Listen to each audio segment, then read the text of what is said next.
Oh man, I just love that crisp rattle and sound, and the smoke that just emits from the matchstick as the fire burns out. Just, oh, I love it. Anyway, this week's video is basically just a simple, good old dandy van check. That's what's happening. So I'm gonna show you guys a few ins and outs of my little humble home on wheels, and hopefully you guys love it as much as I do. Check it.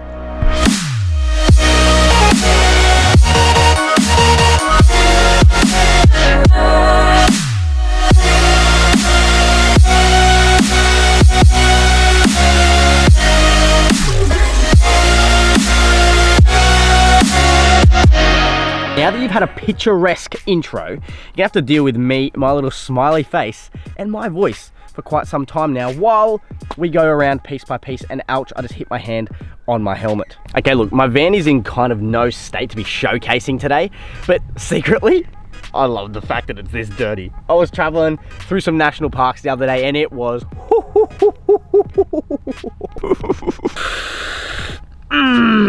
so good. It was beautiful, so delish. Picturesque is what it was. So this is what it looks like entering the side door. A gas bottle normally sits up on the roof there with those there jerry cans, though at the moment, because I've stopped for a couple of days, I just keep it there so it's easy to access, because otherwise I'm going to keep climbing up there, which, to be honest, is actually a little bit of an inconvenience at the best of times. Hey, let's start with the dual battery system. Now that there is a 170 amp hour deep cycle battery that is hooked up to that their charger at the back, which is a DC to DC charger. Now, this particular one is a Projector smart charger. Now, what that means is it has three functions primarily. The VSR, so the voltage sensitive relay, which basically cuts the power between the starter battery and the secondary battery. Therefore, all of this power that gets utilized will only come from the second battery and never drain my starter battery, right?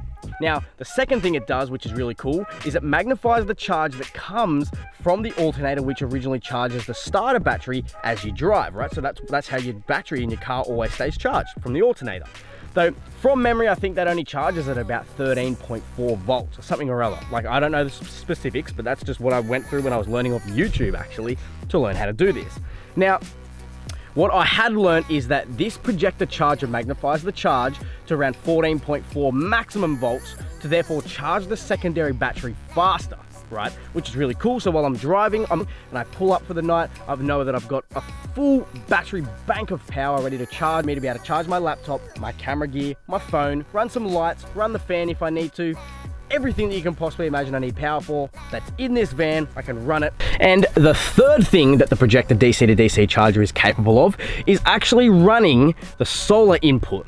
Now, the solar input will automatically get adjusted by the smart charger to adjust how much energy the solar panel is actually giving to the battery. Now, what most solar panels come with is what's called an Mppt Controller. I can't even remember what that stands for, if I'm freaking honest with you, cannot remember for the life of me. I probably should look it up for the purpose of this video, but do you know what? I actually don't think it matters.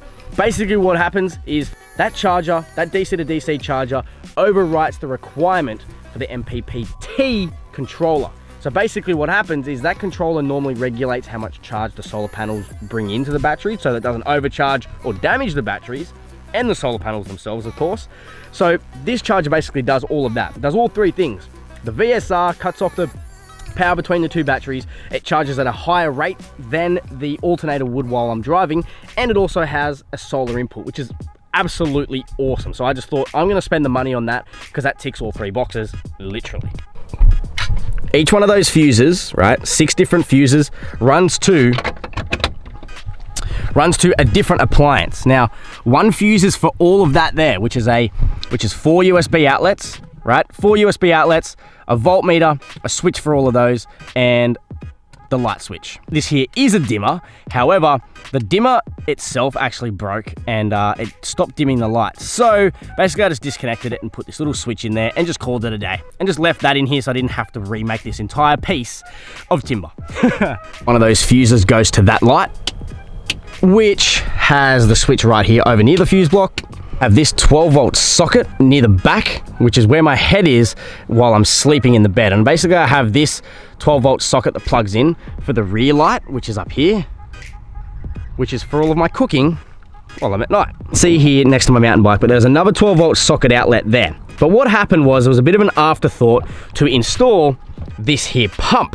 So what I end up doing, all the wiring comes through and comes down and around. See, it's just held in with some of those little clips there. Runs around the corner there and into where that 12-volt socket was in there, which you can see, which I originally had the 12-volt socket for the fridge, but I moved it because the fridge was overheating inside this drawer. And the fridge was actually coming up with an error code. So next part is the fridge.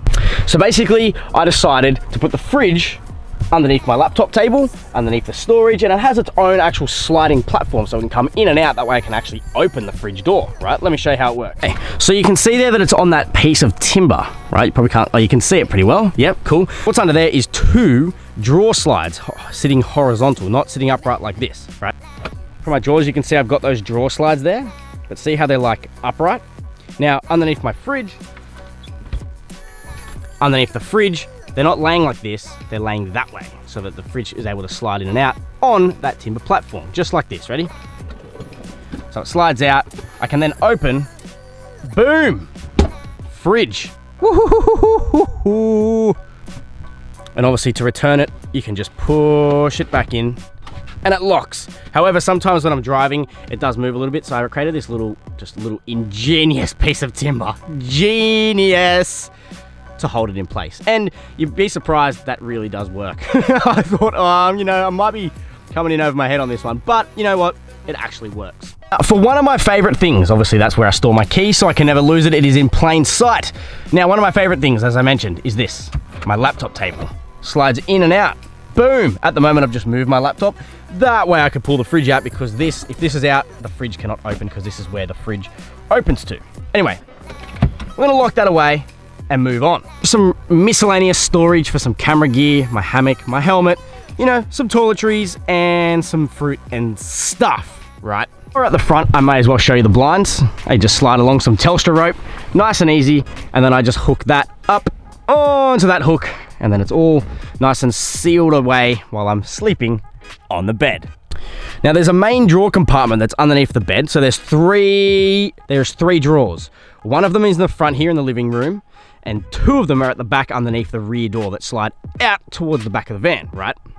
Now this big one here, they all have these locks on them too, which were actually very, very difficult and annoying to set up. Let me try and show you how much work went into installing those. You can see I've had to like check out all the timber and make sure it all like operates, and hopefully that came up. I had to make sure that came up to the right point so that that little lip sat higher than the timber. That way it locked in to that bit of timber there. Well, there's a little hole that I've drilled under there, and that little slot just goes and locks the drawer in.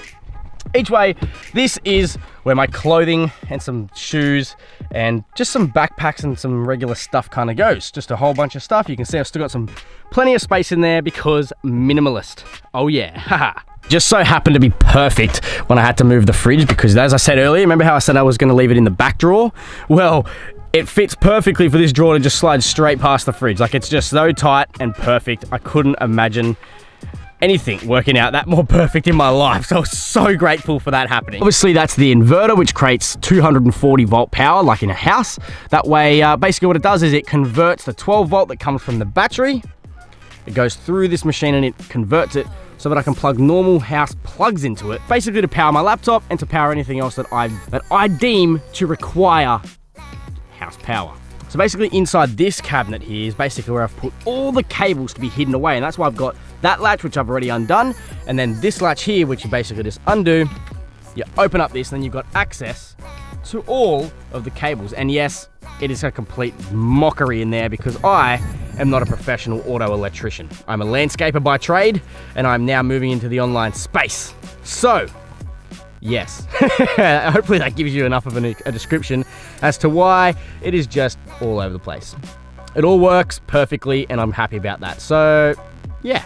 So while we are still in the living room area, I'm going to show you down the side of the bed where I store my mountain bike. It's been a very simple design to do so. I'll try and get the camera in there and show you guys. You can probably see here, let's see if we can adjust the lighting to get it you can just see there's some timber blocks there. I'll get in closer so you can see. But basically, I have to take off the pedals, which are, I have to take off both the pedals, which sit in that little groove there. And I have to wind them on each time I ride, which is not too bad. And then the front wheel just stores down the side there with the mountain bike as well. Obviously, this yellow thing here is my pump. As I said with storing my bike, basically on my frame of my mountain bike, I've wrapped some duct tape there, you can see. And then there's just that timber block that I've cut a little wedge out of for my frame to sit into. I don't know if you can see that. Simple rubber octopus strap that just holds the entire bike in, and it is perfectly stable. Now this drawer slides out, and that's where my water is held for the pump to be able to pump it through my water ionizer machine, right? In here is basically just some wet weather gear, some hiking stuff, just some rope for any reason that I might need it, some tools like a drill, some shampoo, and just some backup supplies like cable ties and duct tape and some pliers. So drill bits in there, all that type of stuff that really gets me going, you know? That's my Camelback. That's another bladder for when I have my bigger bag. And basically in here, I just have some spare oil for my van if I ever need to. I have some side awning segments for that there awning. For when it's raining or it's really windy, I can set those up on a downward angle towards the floor to kind of create like an annex or a bit of a room there, which is really cool. And the back bit there, in this black bag, it is a solar blanket, so I can fold it out across the windshield. When I come in through the side door and I look up, I have put this Anderson plug right here, and that goes across the ceiling underneath all of that timber and goes back to the DC to DC charger. It was the scary part, cutting a hole in the ceiling to install this 12-volt fan. And of course, that has its own separate fuse in the fuse block that's over there to run that guy as well. So it's it only draws very, very minimal power, and it has a little windy thing on it that you can open up and close the hatch on the top too, which is really cool. Just like that. And I might even leave it open for a little bit of extra airflow. See how it opens? It actually opens right up as well, which is awesome. Oh, the other cool thing about this fan is that it has a switch that goes bi-directional. So if you wanted to draw air in, you can run it, flick it this way, it blows air in. And then if you wanted to draw the hot air out, or if there's any moisture or something like that inside, you can just draw it the other way and it actually draws air out, which is really cool.